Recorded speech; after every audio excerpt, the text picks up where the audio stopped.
United Lutheran Seminary presents the Seminary Explores podcast, conversations on faith, art, people, politics, theology, life, and more, with voices from around the corner and around the globe. Welcome to the Seminary Explores. My name is Nelson Strobert, and my guest today is Annabelle Markey.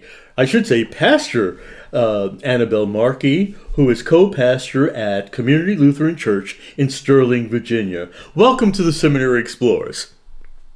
Hi, thanks for having me. Well, it's good to have you, and good to talk to you on this side of the ocean. And I'll explain. Yes. I'll explain it to our listening audience. Annabelle just returned from a very interesting trip that she had, and she went or walked on the Camino de Santiago.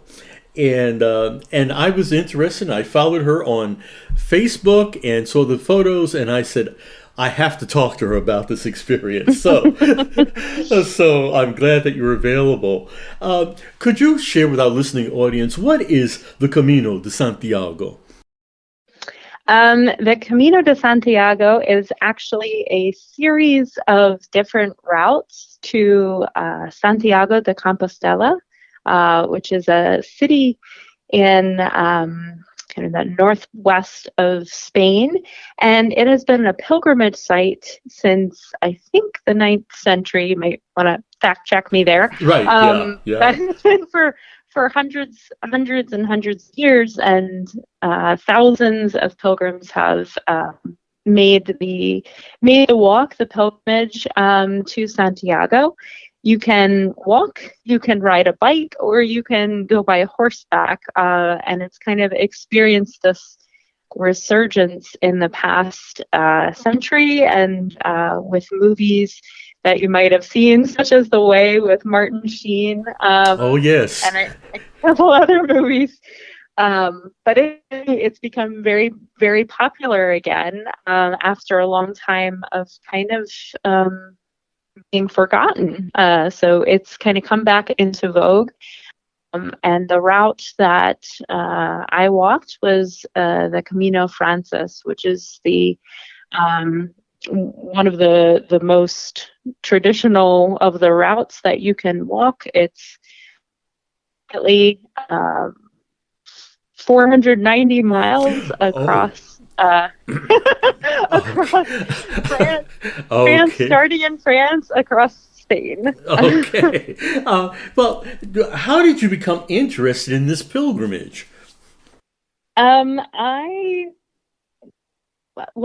Was bitten by the travel when I was 16, and got to go with my German club to Germany, and that was it. I was hooked. And a year or so later, I actually saw the Camino listed in a travel magazine and thought, that sounds crazy. People walk across the country? Like, that sounds really neat and wild, and that would be something fun to do. And it just sat there in my brain for the past couple of decades. Oh, okay. Until I thought, I have, if I ever have time to do this, I'll want to go. It takes about 5 weeks to do the route. So my sabbatical was coming up, and I thought, after COVID and pandemic and just all the stress, now's a really good time. So decided to pull the plug and jump in. Okay. Well, how did you make the arrangements? Through a travel agency, or did you go through a church organization agency? How did you make those arrangements? So the Camino actually has really pretty good infrastructure, since so many people do it. Mm-hmm. So there's a lot of information on online. There are also groups that will book your travel for you or help you to set up the trip. in my former life before seminary, I actually worked for a travel company. So I feel pretty confident in most cases figuring out travel. So I was able to figure out travel plans and just get a lot of recommendations from some of the online forums. There are different groups on Facebook. There are two kind of main groups that I used that were helpful. One was for women who are walking on the Camino largely alone. Okay. Camigas is the name. And then the other is the American Pilgrims group. So each of the countries kind of has an organization that for Camino pilgrims. Oh, okay. I did crowdsourcing to get information from people who had done it before, as well as talking to friends who had walked before. So I had a number of colleagues and friends who had done various routes on the Camino. So I was able to talk to them. Oh, okay. Yeah. Now, planning this trip, you must have had some expectations of what you wanted to accomplish. Could you share any of those expectations that you might have had? My first hope and expectation was, if I do this, I hope I survive. Like I've never tried to walk that far, so my first thought was, I hope I make it home. Okay. Very, very basic. But I actually, I wanted to see if I could do it, and to see if my body could handle it. I've never tried anything like that. I'm not particularly active in normal everyday life. Yeah, so you're not part of I was curious. Right. You were not part of a walking club or anything like that at home. No. I walk to the fridge and back. That's okay. Yeah, I did. I have played sports and things in the past, and I do like walking. I do like hiking, but I usually would not be doing it a whole lot. I did start training beforehand, but my expectation was to try to be open. A lot of people, when they speak about it as this transformative, life-changing experience, and I didn't want to load it up with too many expectations. Okay. I wanted to be open to see how God would meet me on the road, and would meet me and fellow pilgrims in creation, in the places and the people that my husband and I were going to encounter. So I was trying to go in with a few expectations. Okay. Good. Yeah. Yeah. Okay. If during this trip, what would you say were the difficult times for you? We did experience some injuries along the road. My husband had some knee pain that was kind of exacerbated, going downhill. Right. Would flare up. Downhill is worse than the uphill. And then I had plantar fasciitis, which kind of flared up about 2.5 weeks in, to a point where it was really painful, and I couldn't walk around, and so I at that point thought maybe we're done with this trip, but was able to rest. Was able to send my pack ahead. There are pack carrying organizations, companies that you can use to ship your pack ahead, which makes it a lot easier. And so that took some weight off. And I went to a pharmacy and the pharmacist Roberto, who will forever have a special place in my heart, Yeah.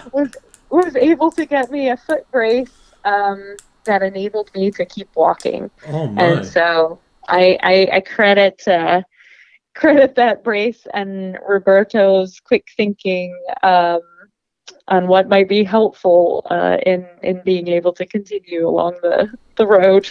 Okay. And you mentioned that it's 410 miles? About, 490 miles. oh, well, okay. 490 miles. How many miles did you were you able on an average were you able to walk each day? We walked anywhere from between 10 and 18 miles a day. Wow. So yeah, it's a lot of walking. It we would start out early. We went in September and early October, and the weather was really great. But once it hits about 1 o'clock, the sun is really kind of unbearable. Okay. So we tried to get out early in the morning. We start Oh, 6:30 oh ish my. and walk, which was nice. It was actually turned out to be our favorite time to walk. You could see the stars and the moon, and it was quiet. You could just hear the birds and the crunch of gravel beneath your feet. So it was really kind of a magical time to walk early in the morning, and that would mean that we would finish up a little bit early and not have to be walking under the sun and the heat. So yeah, each day is a little different. You walk from town to town and stop in different villages along the Okay. way, Hmm. cafes and bars. So there's lots of breaks. Oh, okay. we, I think we ate every couple of hours. Like every time we'd get to a new town, we'd eat. We'd have a cafe con leche and Yeah. a zumo and orange juice, and whatever food was a keep walking. So it's a leisurely pace. Oh, okay. And the people were well. I guess they're used to these pilgrims going through their town and Yeah, welcome you. in a lot of places, it's my understanding that the towns along the Camino, because there are so many pilgrims, that's their main trade at this point. So Okay. it yeah, in many of these places, the towns themselves are very small. They're tiny, but there's usually a cafe Mm-hmm. um, or a restaurant, something available, or a bar, something where you can Yes. stop and get a meal. Um, but in many of the places, people have left to look for work elsewhere. Right. And so the towns themselves are really, in part, sustained by the pilgrims who Come. are coming through. Yeah. Exactly. Um, I'd like to. What were your accommodations? You'd walk, let's say, 10 to 18 miles, and then were you in a hostel or a hotel, or how did that work for you? So there are lots of different types of accommodations available, and they will vary from town to town. There are some that are donations, donativos is what they're called.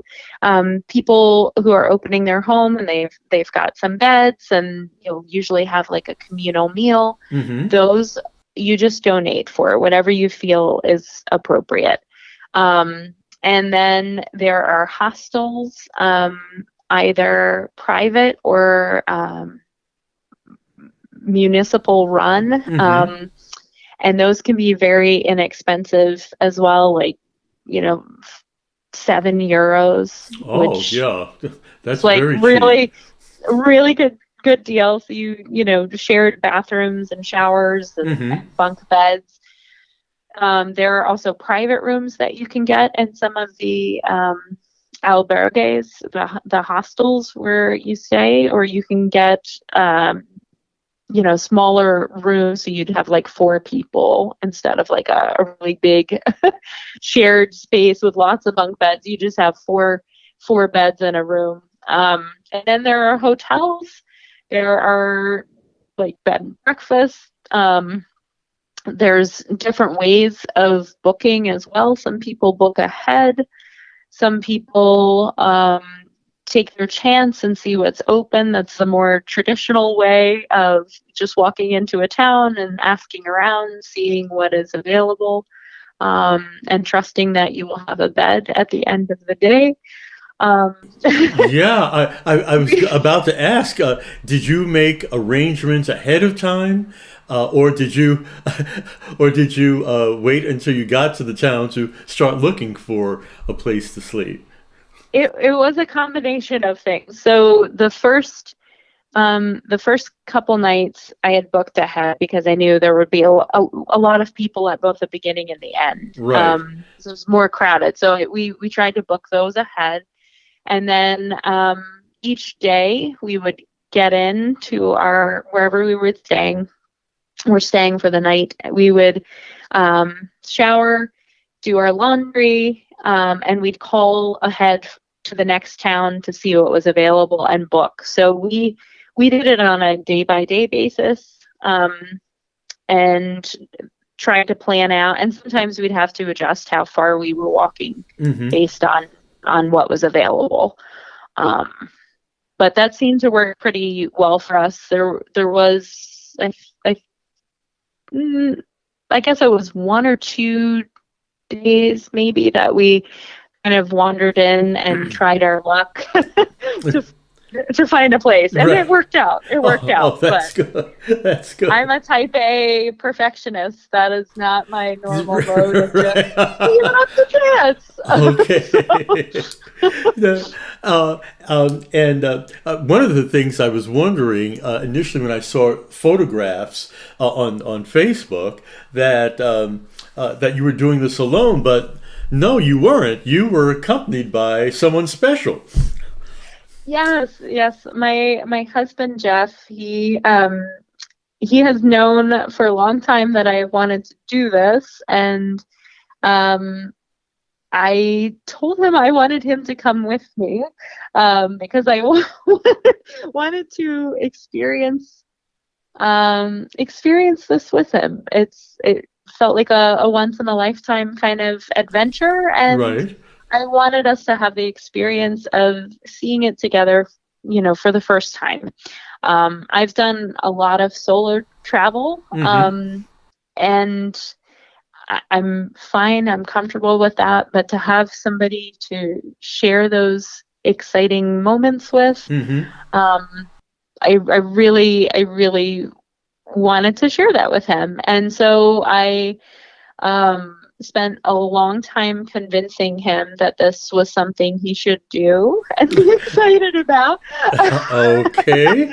Yeah. And he was like, "Why do we have to walk across the country?" But he was able to thankfully get the time off of work, which was incredible. That was really generous of his boss and his company. So Oh, we're that's really thankful. nice. That's really Thankful nice. for that. But and I think he enjoyed it.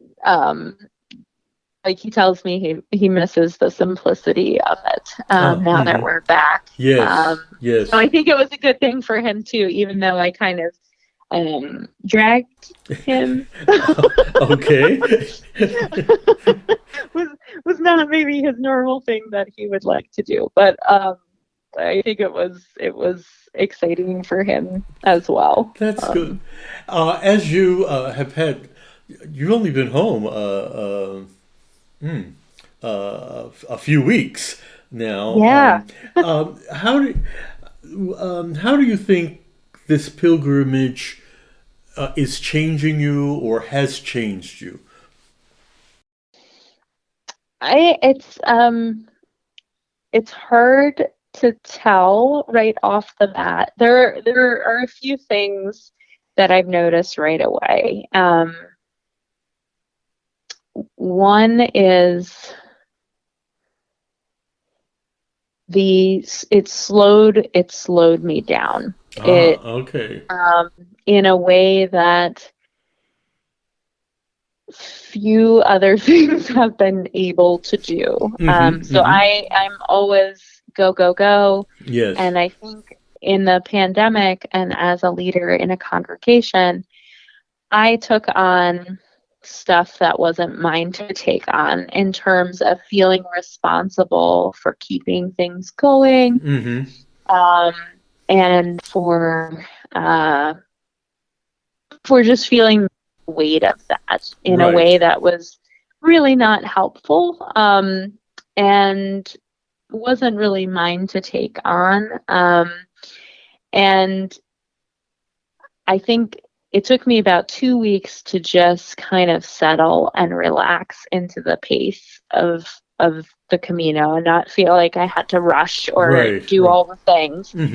And so that kind of slowing down, just taking each day as it comes, realizing that you can do absolutely incredible things and go far by going one step at a time,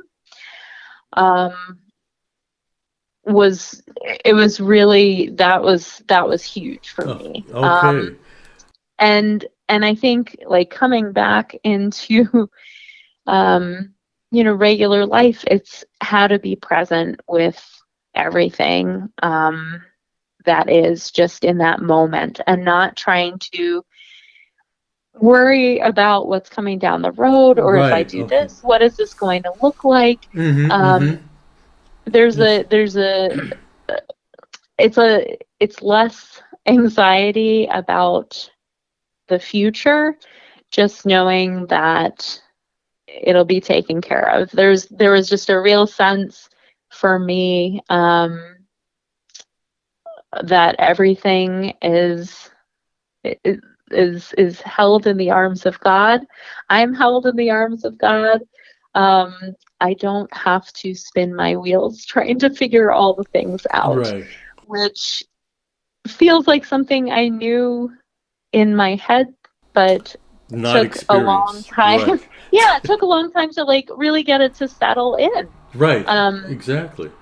To my heart, and then to just know that through and through. So I'm hoping that I can hold on to that as get back into the rhythms of everyday life.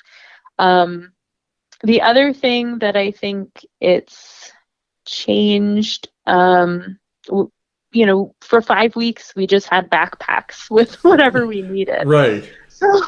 So coming back home, I'm like, we have so much stuff, and how much of this is not helpful, just kind of not only clutters up space, and is not being used, but is a burden that we end up carrying because it's just taking up space in our minds and our hearts, as well as in our house. So we've been trying to clean and minimize things. I think both of us, like I said, Jeff really enjoyed the simplicity. Me too. So our house is completely upended right now because we're trying to get rid of things, and that involves creating some chaos first. And making chaos. I think Luther, in his commentary on Genesis, says that God made order out of chaos, and yes. So. Well, yeah, I hope that God shows up and cleans out my craft room, but I don't know if that's going to happen. Indeed. I feel like I need that inspiration. Indeed. How do you think the pilgrimage will assist you in ministry now that you're back? Yeah, I think it's hard to tell. At this point, I'm still finishing up my sabbatical. So I had 3 months total. And I think my hope, I am serving a congregation in Northern Virginia, Mm-hmm. and much of, well, in this area, most of our lives are full of meetings and schedules and work and practices for Right. kids and appointments and volunteering, and it's our lives are so incredibly full, um, and I know that people in the congregation feel that in this area. I mean, there's just never enough time, never enough hours in the day. I have often felt that. Um, and so I'm wondering what this slowing down, um, and being attentive, noticing how that might translate into my ministry. I feel like I've already kind of had that in terms of practices. I was trying to get us to work on together because I knew the value of it, Mm-hmm. and from contemplative practice. Okay. I'm a spiritual director as well, and have spent a while now swimming in those contemplative waters, which has been really helpful for my type A busy run personality. But I think walking and physically embodying that really was a shift for me. And so I wonder if that kind of changes what ministry looks like. Mm-hmm. Also, just in terms of setting healthier boundaries on myself and on my time, in Okay. terms of meetings and what we take on, what I take on as a pastor, as a leader, but also maybe in terms of maybe what we all take on as a congregation, and how we try and discern that together. Okay.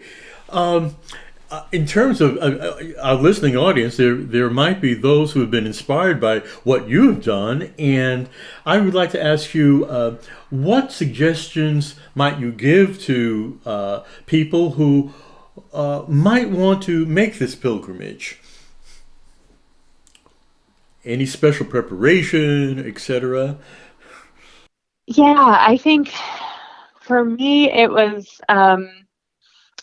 reading. I read Walk in a Relaxed Manner by Joyce Rupp. That was a really great book to kind of give me some insight. I watched a lot of YouTube videos. There's tons of YouTube videos about people, Oh, walking on the Camino. So you can learn about the food. You can learn about what to pack. You can be overwhelmed really with everybody's advice and stories. And in the end, I think what's really most helpful is to kind of sit with it, pray about it, talk it over with folks who have gone before, with your family. Figure out what route works for you. How much time do you have? okay. How strenuous of a pace do you want to go at? Or how strenuous do you want the path to be? There are different routes that are a little bit harder or easier, Mm-hmm. or have more amenities and infrastructure set up. So there's a lot to kind of sort through. And then get out and practice walking. Okay. I would say Spain is a hilly country, so practice your hills. Okay. So, uh, surprisingly hilly. right. And I have one last question, and that my perception is that this pilgrimage has an ecumenical dimension to it. And did you find people from various denominations, various church groups around the world who participated. Yeah, there are people from all different faiths who participate. There are monks and nuns and priests and pastors and people in lay Catholic orders, or people who are faithful lay leaders in their own congregations. There are folks who are seeking, who are just looking for an encounter with God, with the holy. There are people who are non-religious, who are going because it's more of a meditative experience for them. They wanted the time and the space. There are a lot of people who have quit their jobs, who are in discernment about what the next steps are. Maybe they've had changes in relationships, and are looking for quiet space to reflect and to think about that, and to meet other people who are also in a state of discernment or transition or questioning or wondering or seeking. So I think everybody's out there looking for something of some sort.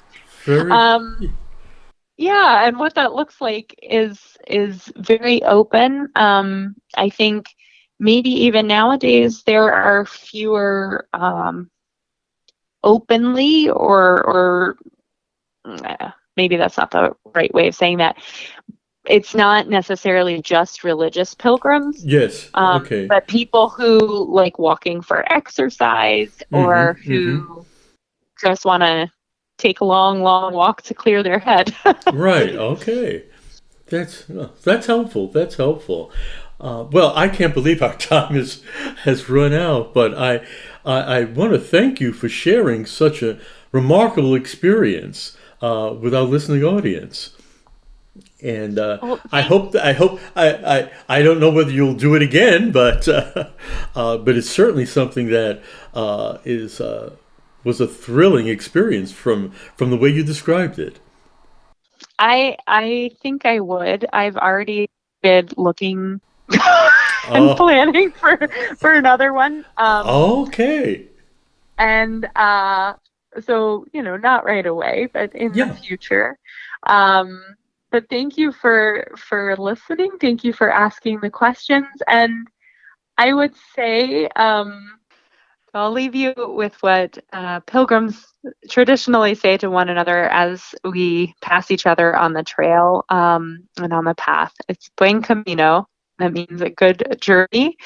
We're all on a journey, and let's make it a good one.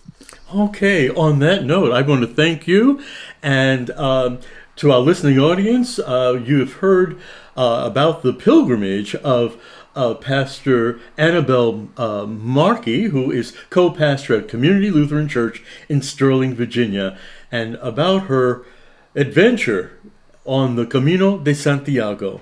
For the Seminary Explorers, this is Nelson Strobert. Have a good day. You have been listening to The Seminary Explorers, a production of United Lutheran Seminary with campuses in Gettysburg, Pennsylvania and Philadelphia, Pennsylvania. We invite you to visit our website at unitedlutheranseminary.edu. All opinions expressed on this program are not necessarily those of United Lutheran Seminary or the Evangelical Lutheran Church in America.